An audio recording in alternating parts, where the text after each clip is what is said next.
What is the impact of what you've called the cycle of generational poverty on society, and what role does early care and education have in disrupting this cycle? Well, here I think you have this syndrome of the grandparent being poor, the parent being poor, the child growing up in poverty, and we've learned that poverty really undercuts a child's development.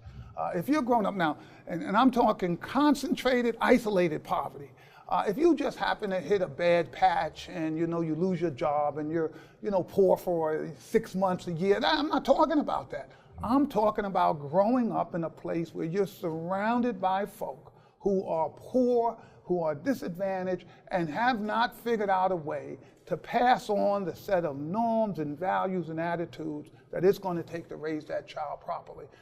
This becomes sort of a set of hurdles that starting from birth, right, you end up with kids being born underweight, not getting the right nutrition, not being able to go into the best child care, not being able to go into the best pre-Ks, ending up in sort of failing schools, all the while that their parents are struggling, trying to, keep an apartment, stay in a house, not move from place to place to place, provide enough food so that the kids are not hungry all the time, living under stress, sometimes under violence.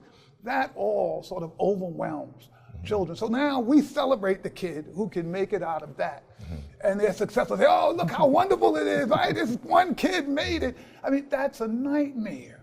We shouldn't be celebrating that one kid. It's great that that one kid made. We should be worried about the thousands who are not able to get out of that. And by the way, this has nothing to do with race. It has nothing to do with, what color or what faith you are. This is all pure economics.